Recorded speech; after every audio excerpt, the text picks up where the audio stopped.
Assalamualaikum warahmatullahi wabarakatuh. Hari ini kita akan bahas masalah bed and pulley untuk bagian yang keempat ya. Nah, kasusnya untuk V-bed ya. Sebelumnya kita sudah membahas flat bed ya. Hari ini kita akan membahas V-bed ya. V-bed ini banyak digunakan di industri maupun bengkel ya. Nah, sabuk V atau V-bed terbuat dari kain dan tali yang dibungkus karet ya, seperti ini ya. Nah, V-bed dibentuk dengan bentuk trapesium tanpa sambungan ya, dan mempunyai sudut antara 30 sampai 40 derajat ya. V-bed ini cocok untuk rangkaian transmisi bed yang pendek ya. Jarak antar pusat pulley satu dan pulley yang lain itu pendek. Karena daya yang transmisikan oleh bed dan pulley dengan bentuk groove seperti ini, maka diperlukan alur pada pulley seperti ini ya, untuk menghindari sentuhan langsung antara bed dan pulley bagian bawah. Tujuannya yaitu supaya pencengkaman dari bed ke pulley-nya lebih kencang dan sempit, dan untuk mengurangi keausan ya. Untuk meningkatkan output daya, biasanya V-bed dapat dioperasikan berdampingan dengan bed yang lain ya, asalkan mempunyai peregangan atau ketegangan dan kecepatan yang sama antar semua bed ya. Nah, ketika salah satu bed putus, seluruh set bed harus diganti semua ya. Kalau hanya satu, maka keregangannya akan beda, akibatnya kecepatan antara bed juga berbeda. Nah, hal ini akan mengurangi daya output yang ditransmisikan. Ini berbagai macam ukuran bed itu sendiri ya, yang bed dan pulley yang terbuat dari besi cor maupun baja tekan ya, bisa dibaca sendiri ya. Nah, ini ada keuntungan dan kerugian dari V-bed. Keuntungannya yaitu yang pertama, memberikan kekompakan karena jarak antar pusat pulley pendek ya, karena transmisi pendek ya V-bed itu ya. Terus penggerak positif ya, karena selip antar sabuk dapat diabaikan ya, karena dianggap tidak ada slip ya.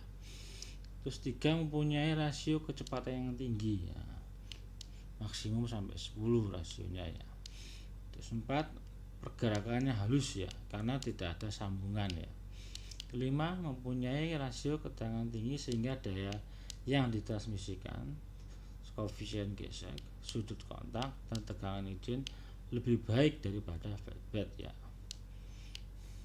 Flatbed dioperasikan pada kedua arah ya, bisa sabuk yang sisi kencangnya di bawah ataupun bisa di bawah, atau bisa di atas, maaf. 7, mudah untuk dipasang, dibongkar pasang maksudnya ya. 8, memiliki kemampuan menahan goncangan saat mesin dimulai, karena terbuat dari karet ya, bersifat untuk meredam ya. Terus 9, mempunyai ketahanan lebih lama 3-5 tahun ya. 10, pengoperasian sabuk dan pulley lebih aman ya. Terus ini ada kerugiannya ya. Yang pertama, tidak dapat digunakan pada jarak pusat yang besar. Jadi transmisi yang panjang antara pusat pulley tidak bisa dipakai dengan V-bed. Sabuk V-bed tidak begitu tahan lama dibandingkan bed ya. Terus konstruksi pulley untuk sabuk V-bed lebih rumit daripada pulley sabuk datar, karena ada V-groove itu ya. Karena V-bed mengalami klip dalam jumlah tertentu, maka V-bed tidak cocok untuk aplikasi kecepatan yang konstan ya. Terus 5, umur sabuk sangat dipengaruhi oleh perubahan suhu, tegangan sabuk, dan ketidakcocokan panjang sabuk. Nah, ini kan pengaruh dari bahan itu sendiri ya, dari karet itu juga ya. Terus yang keenam, tegangan sentrifugal yang diizinkan hanya pada kecepatan di bawah 5 meter per second dan di atas 50 meter per second ya. Nah ini perhitungan dari VBAT itu sendiri ya. Ini ada R itu total gaya reaksi bidang alur, R1 gaya normal antar plate, mu itu koefisien geseknya. Gaya reaksi vertikal yang terjadi yaitu R sama dengan yang di sini ya, R1 sin beta tambah R1 R2 R1 sin beta yang sebelah sini maksudnya ya. Jadi 2R sin beta. Ini kan ada 2 R1 R1. Atau R1 sama dengan R dibagi 2 sin beta. Ya, untuk gaya geseknya ini ya, 2 mu R1 sama dengan 2 mu kali R dibagi 2 sin beta. Jadi sama dengan mu kali R dibagi sin beta atau mu kali R cosecant beta. Ya. Dengan mempertimbangkan persamaan sebelumnya yang kita dari ketegangan bule ya pada pembahasan sebelumnya dengan sudut kontak bule d theta, maka ketegangan di satu sisi adalah T dan di sisi lain adalah T ditambah do theta ini ya. Dengan cara yang sama kita mendapatkan tekanan gesek mu kali R kali kosekan beta terhadap mu kali R. Jadi hubungan T1 atau sisi kencang, T2 sisi kendor untuk VBAT akan menjadi 2,3 log T1 bagi 2 sama dengan mu kali theta kali kosekan beta. Nah ini ada contoh kasus yang lainnya. Dalam banyak kasus khususnya flatbed yang diganti dengan VBAT akan lebih ekonomis jika menggunakan puli yang datar ya, bukan puli yang berlekuk-lekuk atau V-groove ya, seperti ini ya. Maka biaya untuk memotong alur pada puli bisa dihilangkan. Nah, drive semacam ini biasanya dikenal dengan drive V-flat ya, perubahan dari flat blade menjadi V-blade ya. Nah ini untuk contoh soalnya bisa dipelajari sendiri ya. Nah sekarang kita bahas drive dari tali ya, transmisi penggerak tali ya. Nah ini biasanya digunakan pada pemindahan daya yang cukup besar ya. Perlu diketahui ya sebelumnya ya, untuk flatbed terbatas pada transmisi daya dari puli satu ke puli lain dengan jarak tidak lebih 8 meter. Nah, jika flatbed mencari daya dengan lebih itu, maka akan menghasilkan dimensi bed yang terlalu berlebihan ya. Jadi bisa diganti dengan transmisi tali ya. Penggerak tali dibagi menjadi dua, yaitu tali serat atau fiber sama tali kawat ya. Nah kita sekarang bahas tali serat dulu ya. Tali serat beroperasi antara jarak puli sekitar 60 meter ya, jarak antar puli ya.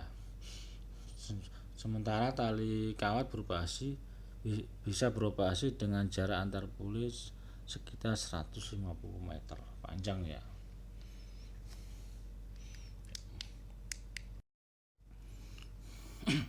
Nah ini tali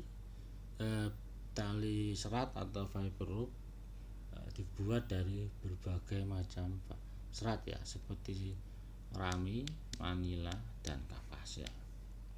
Karena serat rami dan manila kasar, maka tali jenis ini sangat tidak fleksibel ya, dan memiliki sifat mekanik yang buruk ya. Tali rami memiliki kekuatan yang kurang dibandingkan tali manila ya. Nah, ketika tali rami dan manila ditekuk, ada beberapa serat yang bergeser, menyebabkan tali susah untuk dipakai pada transmisi ya. Nah, untuk meminimalkan cacat ini, biasanya serat tali dilumasi dengan tar atau lemak atau grafit ya. Nah, pelumasan ini juga ada jeleknya ya, membuat tali menjadi lembab ya. Tali rami dan manila cocok untuk mesin pengangkat yang dioperasikan dengan tangan seperti tackle ya, kait dan macam-macam lah. Terus yang bahan ketiga tali kapas ya. Tali kapas ini sangat lembut dan halus. Nah, tidak memerlukan pelumasan ya. Jika tetap memakai pelumasan, lebih baik lagi karena mengurangi keausan eksternal antara tali dan alur fulenya ya. Nah, perlu dicatat, tali manila lebih tahan lama dan lebih kuat dari tali kapas. Nah, serta tali kapas lebih mahal daripada tali manila. Nah, keuntungannya tali kapas itu lebih fleksibel dan lebih halus daripada tali manila, tapi harganya lebih mahal tali kapas ya.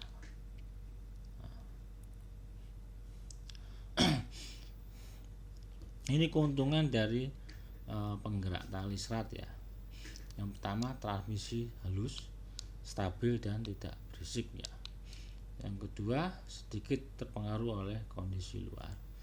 Yang ketiga, bisa digunakan pada poros yang tidak sejajar ya. 4, dapat ditransmisikan ke segala arah dan seluruh bagian sistem penggerak ya. Terus 5, mempunyai efisiensi mekanik yang tinggi. Nah, ini ya, ini gambar dari transmisi tali ya. Transmisi tali pulenya ada alur seperti ini ya, menyempit seperti V-groove ya, untuk meningkatkan daya pegang tali pada pule. Nah, alurnya biasanya dibuat sehalus mungkin ya, untuk menghindari gesekan tali. Terdapat gesekan yang berlebihan otomatis akan menimbulkan panas. Panas juga akan menimbulkan peregangan di tali. Akhirnya tali akan meregang dan bisa memberikan efek perubahan kecepatan itu sendiri ya. Untuk ukuran pule beralur atau shift biasanya 40 kali D ya. D itu diameter dari tali itu sendiri ya. Jadi diameter pule sama dengan 40 kali diameter tali ya. Terus untuk ukuran minimumnya 36 kali D. Jadi ukuran pule itu lebih besar 36 kali diameter talinya itu sendiri ya. Terus untuk perbandingan tegangan transmisi puli dan tali hampir sama seperti pada desain bulbet ya, yaitu 2,3 log T1 bagi T2 sama dengan mu kali theta kali kosekan beta. Ini ada contoh soalnya ya. Sebuah pule memiliki diameter 3,6 meter, memiliki 15 alur dengan sudut 45. Digunakan untuk mengirimkan daya menggunakan tali ya. Sudut kontak 170. Koefisien gesek antara sisi tali dan pule 0,28. Nah, jika ketegangan maksimum di jaringan tali 960 Newton dan massa tali 1,5 kg per meter, maka tentukan kecepatan pule yang pertama. Terus yang kedua, daya maksimum yang ditransmisikan. Nah, ini ya, kita tinggal masukkan ke samaan ini ya. V sama dengan T dibagi 3M.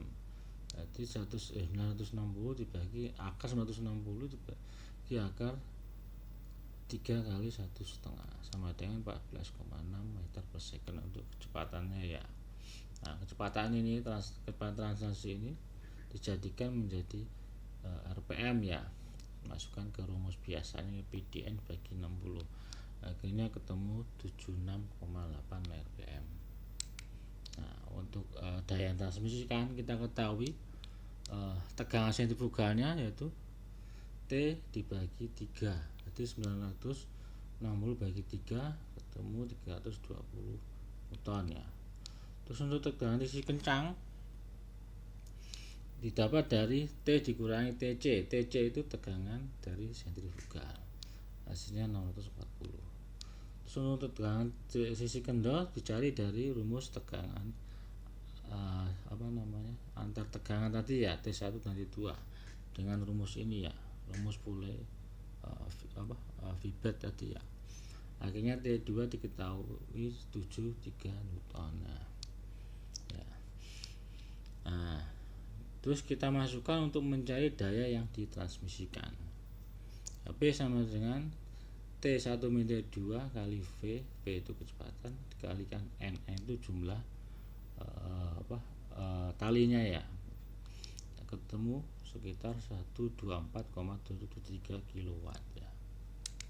Ini contoh lainnya silahkan pelajari sendiri. Terus yang berikutnya tali kawat. Nah, tali kawat ini lebih transmisinya juga lebih panjang dari pusat ke pusatnya ya. Lebih dari 150 meter ya. Tali kawat banyak digunakan pada transmisi elevator, kerkan timbang, kren, konveyor dan lainnya ya. Tali kawat berjalan pada Poole yang beralur ya, seperti pada tali sebelumnya ya. Tetapi mereka bersandar di bagian bawah alur, tidak terjepit antar alur, jadi tidak dijepit oleh Poole itu sendiri ya. Tali kawat dibuat dari kawat yang ditarik dengan pengerjaan dingin ya, agar memiliki kekuatan dan daya tahan ya. Nah, bahannya bisa terbuat dari besi timpa, baja tuang ekstra kuat, baja paduan dan lain-lain. Untuk tujuan lain biasanya tali kawat bisa dipakai dari bahan tembaga, perunggu, paduan aluminium dan baja tahan karat ya. Ini konstruksi dari tali kawat. Ini ada core, ini ada tali kawat serabutnya ya. Nah, assembling dari tali kawat dibagi menjadi 3 macam ya. Ada cross atau regular ropes ya. Pada jenis ini arah putaran dari kabel diuntai berlawanan dengan arah putaran dudukan ya. Jadi arah putarannya berlawanan antara inti sama serat yang di luar ya. Tambahnya seperti ini ya. Terus yang kedua paralel. Nah, dalam jenis tali ini arah putaran kabel diuntai sama dengan untaian di tali. Jadi untaian core sama dengan untaian talinya. Jadi arahnya sama, tidak berlawanan. Seperti ini ya. Nah, tali jenis ini memiliki permukaan bantalan yang lebih baik ya dibandingkan tali yang lain. Terus yang ketiga ada komposit. Nah, kabel ini keduanya berdekatan, terus untaian diputar ke arah yang berlawanan. Jadi dua-duanya didekatkan gitu ya. Nah, ini jenis-jenis dari sambungan ya. Nah, kalau sambungan ini biasanya sangat dihindari karena bisa mengurangi kekuatan tali sebesar 25-35%. Berikut adalah jenis-jenis sambungan dan efisiensi yang dihasilkan ya. Sekian dari saya. Untuk contoh soal silakan pelajari sendiri. Wassalamualaikum warahmatullahi wabarakatuh.